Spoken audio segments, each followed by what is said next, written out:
Imagine एक ऐसी जिंदगी जिसमें जीने से ज्यादा मर जाने में सुकून है। एक ऐसी सिचुएशन जहां हमारे अपनों को हमारे ही भले के लिए हमारी जान तक लेनी पड़ती है।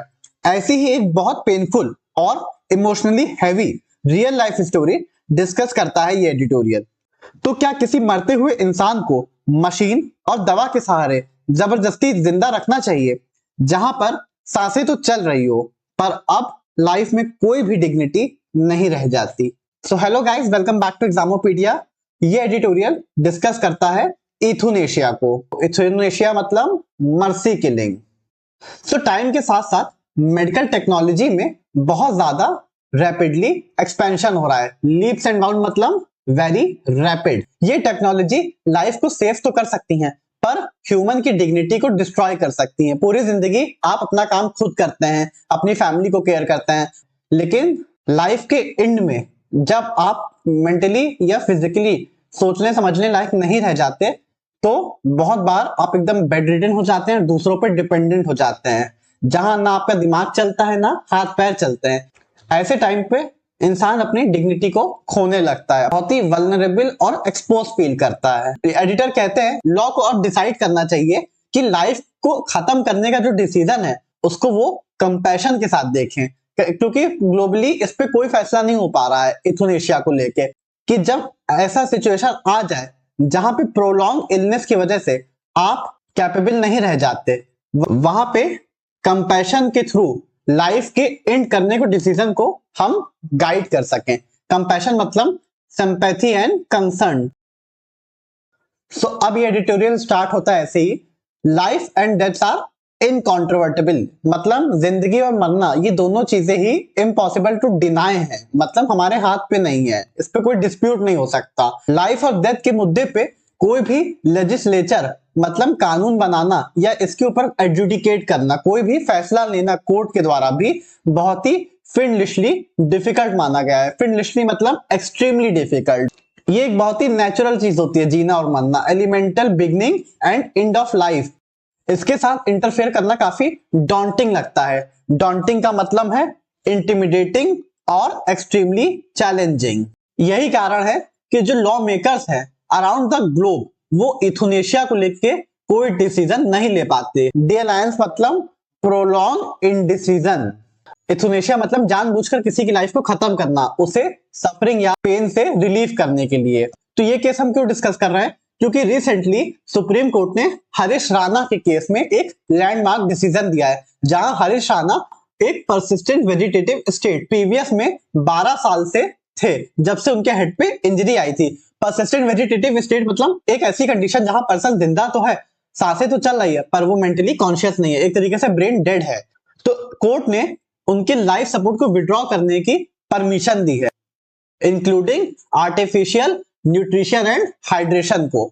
लाइफ सपोर्ट मतलब जो भी मशीन से उनको जिंदा रखा जा रहा था, जो भी दवा से उनको जिंदा रखा जा रहा था, उसको विड्रॉ यानी बस करने की, स्टॉप करने की परमिशन दी है। आर्टिफिशियल न्यूट्रिशन हाइड्रेशन मतलब फीडिंग थ्रू ट्यूब, क्योंकि वो कॉन्शियस ही नहीं है तो वो मुंह से तो खाना नहीं खा सकते, कैसे च्यू करेंगे, कैसे उसको अंदर लेंगे, तो उनको ट्यूब से खाना खिलाया या पानी दिया जा रहा था। वो सब भी सिस्टम बंद। अब जब वो नहीं कैपेबल है, नहीं ठीक हो सकते, तो उनका लाइफ सपोर्ट हटाया जा रहा है ताकि उनकी पेन को, सफरिंग को खत्म किया जा सके। जो हरीश राणा थे वो टर्मिनली इल थे, मतलब एक ऐसी डिजीज से जूझ रहे थे जो अल्टीमेटली डेथ तक ही लीड करती। बस ये है उससे पहले जितनी भी टेक्नोलॉजी का यूज किया जा सकता था उन्हें सांसें दिलाने के लिए, जिंदा रखने के लिए वो कर रहे थे।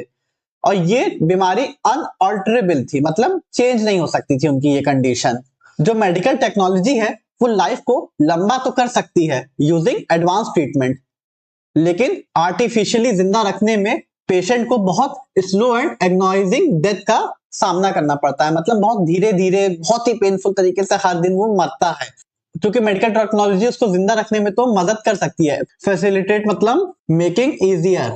ऐसे टाइम पे जब ह्यूमन फैकल्टीज खत्म हो जाती है, मतलब मेंटल और फिजिकल एबिलिटी इंसान की खत्म हो जाती है, एकदम बेड रिडन है, कुछ नहीं कर पा रहा है, तो लाइफ की जो मीनिंग है वो एकदम डिन्यूड हो जाती है, खत्म हो जाती है। डिन्यूड मतलब स्ट्रिप अवे और रिमूव।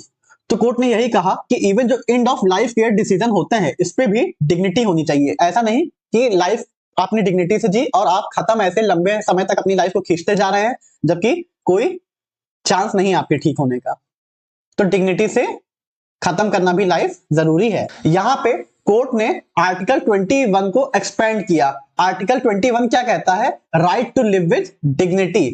कोर्ट ने इसको और एक्सटेंड किया और साथ में इसके ही अंदर right to die with dignity को जोड़ा। एनकम्पास मतलब include. Article 21 right to live with dignity हमारा फंडामेंटल राइट है। ये हमें अधिकार देता है कि हम डिग्निटी के साथ अपनी जिंदगी जी सके। अगर किसी ने अपनी जिंदगी डिग्निटी के साथ जी है तो उसका जो एक पूरी साइकिल है वो तभी कंप्लीट होगी जब वो डिग्निटी के साथ ही अपनी लाइफ खोएगा। ऐसा क्यों? सुप्रीम कोर्ट ने इसको आर्टिकल 21 के अंदर खुद ही क्यों एक्सपेंड किया? क्योंकि इंडिया में कोई लॉ नहीं है यूथनेशिया को लेके।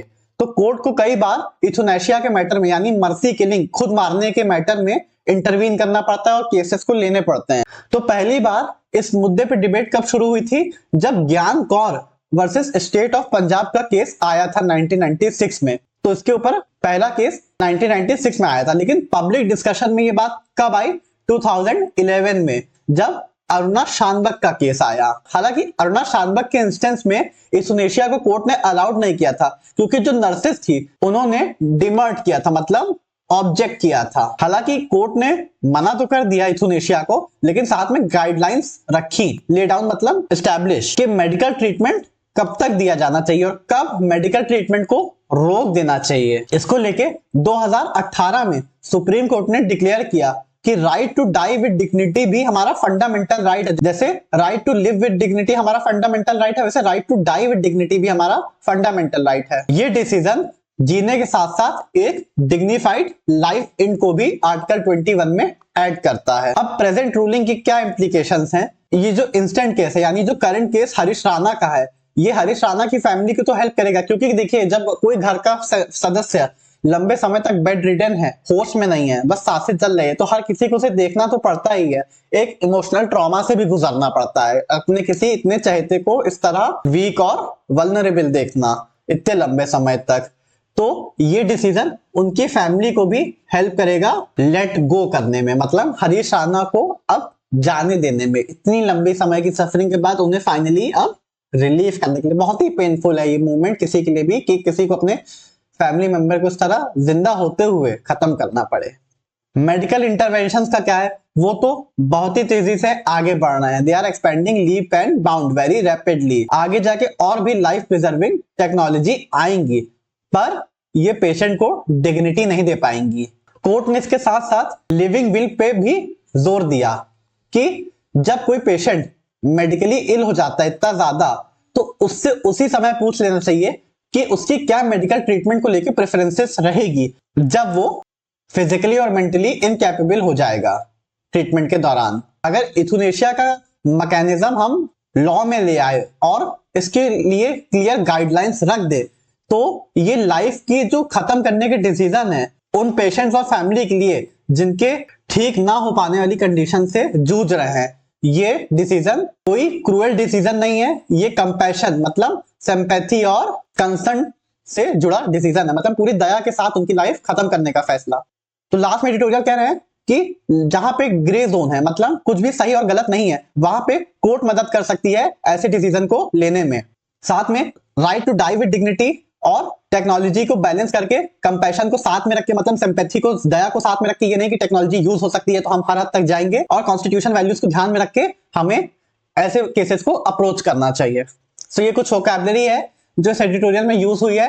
एंड्योर मतलब सफर थ्रू, एगोनाइजिंग मतलब एक्सट्रीमली पेनफुल, फैकल्टीज मतलब मेंटल और फिजिकल एबिलिटीज, डेन्यूड मतलब स्ट्रिप अवे, रिमूव, एनकम्पास मतलब इंक्लूड, लेजिस्लेशन मतलब law pass by parliament, set of मतलब स्टार्ट, पब्लिक रिलाम मतलब पब्लिक डिस्कशन, डिमर्ड मतलब ऑब्जेक्टेड, ले डाउन मतलब establish, court lay down the guidelines, withholding मतलब नॉट गिविंग या स्टॉपिंग, इंस्टेंट केस मतलब current case, leaps and bound मतलब very rapidly, इनकॉन्ट्रोवर्टिबल का मतलब है इम्पॉसिबल टू डिनाई और डिस्प्यूट, फिंडलिशली का मतलब है एक्सट्रीमली डिफिकल्ट, लेजिस्लेट मतलब मेक लॉ, डॉन्टिंग मतलब इंटिमिडेटिंग एंड एक्सट्रीमली चैलेंजिंग। ये हरीश राणा के सिचुएशन को कहा गया है। डी अलायंस मतलब hesitation and prolonged indecision. Euthanasia मतलब intentionally ending life to relieve suffering. Facilitate मतलब make easier. PAVS state जो है इसका मतलब है patient alive but not conscious. Artificial nutrition and hydration मतलब feeding through tubes. Terminally ill मतलब suffering from a disease that will lead to death. Leverage मतलब use effectively. Living will मतलब legal document stating treatment preference if a person become incapable of deciding.